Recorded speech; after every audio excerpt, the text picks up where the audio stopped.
Rob here at etrailer.Com, and today you're going to be taking a look at the Curt T connector vehicle wiring harness on our 2019 Buick Encore. Now our wiring is going to provide us with a 4-pole flat trailer connector so we can have all the required lights to get our trailer down the road safely, like our running lights, our turn signals, and our stoplights. Now our wiring is not only going to work for trailers, it is going to work with all accessories that have lights on it, like cargo carriers or even a step. It's going to provide all those signals so that we can be safe and everyone knows that there's something at the back of our Buick. Now they are going to provide us with a dust cover so we can keep all the dirt, debris, and moisture out of there whenever we're not using it. However, our wiring is designed to stay on the inside of the vehicle when we're not using it. And you can see we'll drop it out the hatch and let it lay whenever we do want to use it. And you can see there's plenty of wire to reach to your trailer connector. Whenever we want to store it, we can simply open up the hatch and we can actually store it underneath this cover right by our spare tires. So it's really convenient to store it down there, it's out of the way. Now a lot of you may be wondering, well, if I have to drop it out the hatch, is it going to get damaged when I close it? Well, no, it's not, so long as we stay away from the latch mechanism itself. The weather stripping here is going to provide enough cushion to where when the door closes, it's not going to damage the wire. Now the way we're going to get our signals for our wiring is we're going to have a T connector behind each one of our tail lights. Those are going to take the signals from our car and transfer them to our wiring. But before they come out, it's going to go through a converter box, which is going to do two things. It's going to take that raw signal and convert it to a working signal for our trailer or whatever accessory we have. But at the same time, it's going to protect our vehicle from any kind of backfeeding if there was a problem, any shorts or anything else. It's going to prevent any damage to our vehicle's electrical system because it won't feed back through. Our converter box is going to be powered, so during the installation we are going to have to run a wire up to the battery and have a fuse holder in place. Now that's going to help out making sure that we're not going to overload our tail lights and cause fuses to blow. Now as far as the installation goes, it is going to be very straightforward. We're just going to have to remove some interior panels and plug in some connectors. But again, we're not going to have to cut or splice anything. In fact, let's go ahead and do it together. To begin our installation, we want to open up our rear hatch. We're going to remove the floor coverings, but we can leave the spare tires still in there. And on the back of the threshold, at the edge on each side, we're going to have a tie-down hook. We need to remove them, so we want to grab a 10mm socket and we'll pull the bolts out, holding them in place.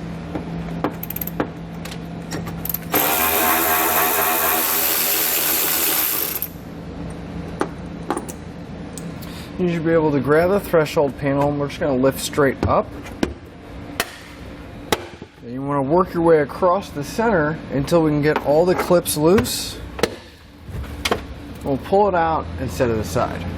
Now we'll have one more tie-down hook. This is going to be towards the back seat on each side. But again, we'll grab that 10mm socket and pull the bolt out, holding it in place.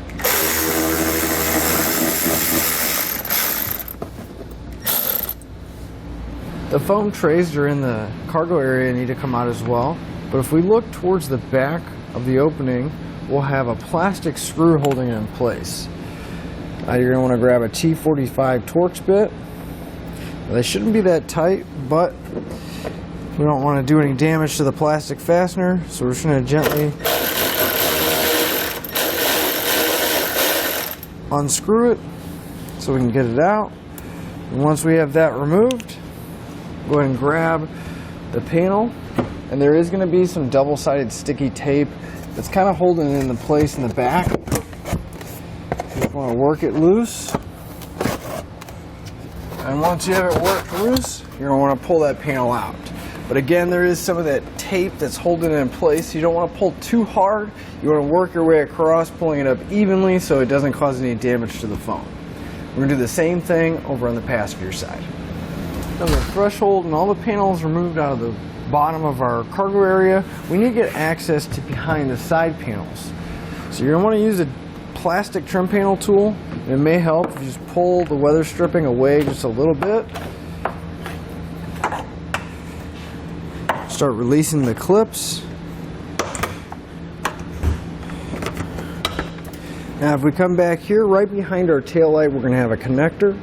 We want to squeeze the tab on the connector and we can disconnect it. Just press down, we can pull it out. Now we can grab our wiring harness. So we want to take the T connector with the yellow wire on our harness. We're going to plug in the matching plugs. And then the other plug is going to plug directly into the back of our tail light, so everything is making a complete circle.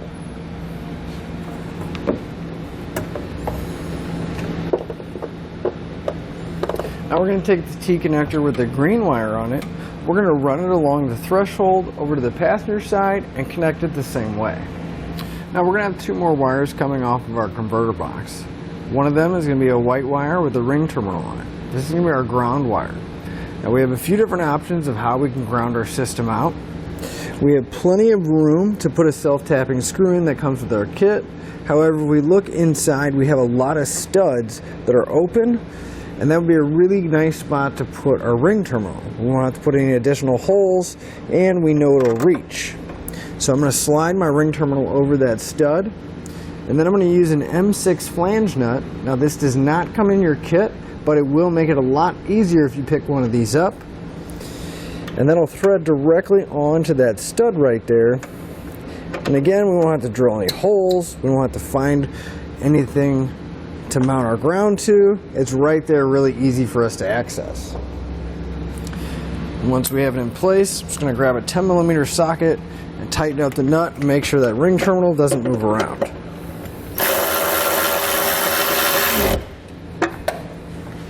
For our black wire, we want to grab the yellow butt connector out of our kit.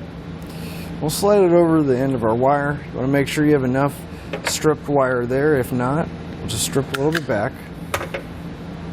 Slide our butt connector over, and we'll crimp it in place.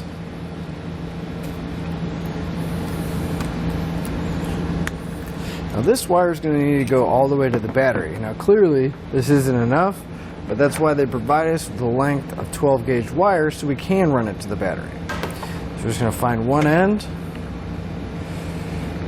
strip it back, and we'll crimp it into the other end of our butt connector.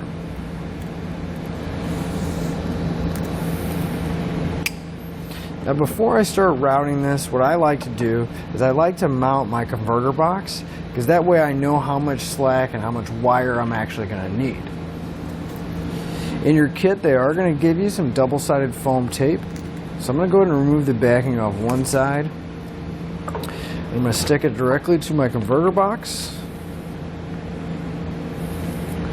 Press down, make sure it sticks really well.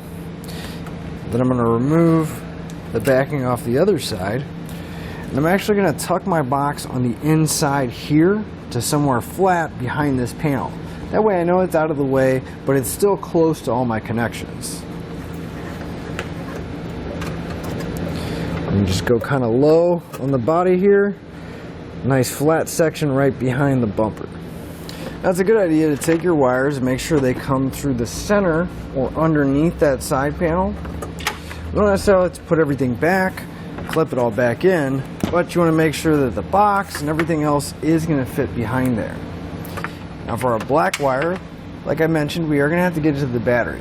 There are a few different ways you can do it. Just want to make sure that nothing is going to damage the wire, either by rubbing it or causing a lot of heat on it. So just want to pay attention to how you route it. You can route it along the inside of the car, following along all the trim panels, and then go through the firewall, or we can find somewhere back here to go down through and follow along the frame until we can reach the battery. I found a plastic plug right here at the back, right underneath where those foam panels were and right underneath this plastic panel. Now you do want to double check underneath to make sure there's no electrical wires or anything that could get damaged, but I'm going to use this plug to my advantage. So I'm going to take about a 1/4 inch drill bit, and I'm going to drill through the plastic plug so that I can reach my wire all the way down to the bottom.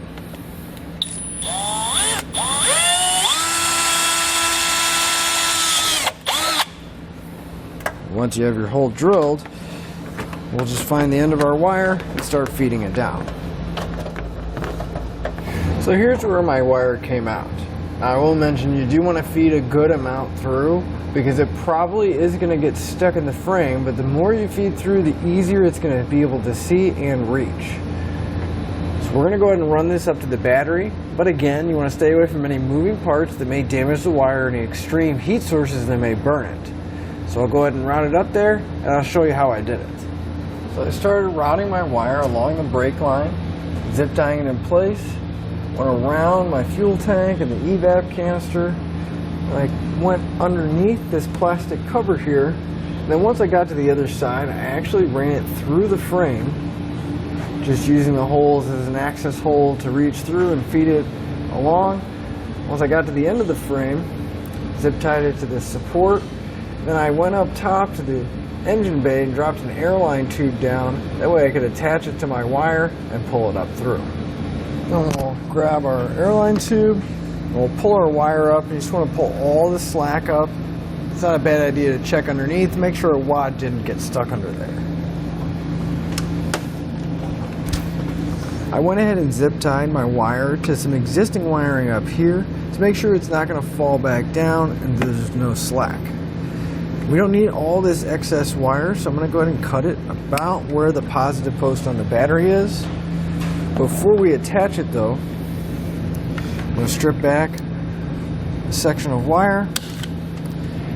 We're going to grab another one of the yellow butt connectors from our kit, crimp it over the bare end of our wire. Then we want to grab the fuse holder out of our kit. It doesn't matter which end, but we'll just take the insulation off. It's pre-stripped, so we'll just pull a little bit off, put it into the other end of our butt connector, and crimp it in place. The other end of our wire, we'll remove the insulation. We'll take the ring terminal from our kit, crimp it on that end of the wire.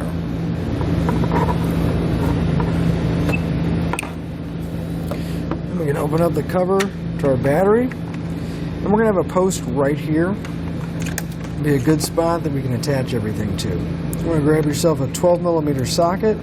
We'll remove the nut on top.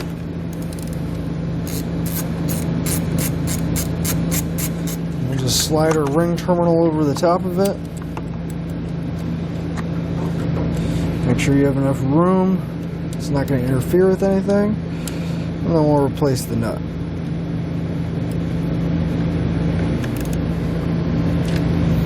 Make sure our cover still closes. Then we'll take the provided 10-amp fuse, put it in our fuse holder, and now would be a good time that we can go back to the back side of our Buick. We'll put all the panels back and tidy up any wires in the back. Now where we drilled our hole in our wires going through, it is a good idea to go ahead and put some silicone around it and seal it back up.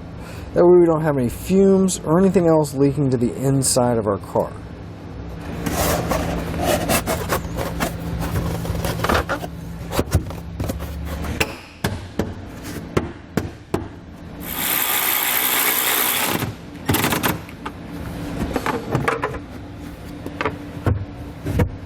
The final step of installation is going to make sure that everything is working properly. So if I turn on my headlights, you can see the taillight circuit is working, as well as the left turn signal, our right turn signal, and our brakes. All we'll have to do now is hook up to our trailer and hit the road. But that'll finish up your look at the Curt T connector vehicle wiring harness on our 2019 Buick Encore.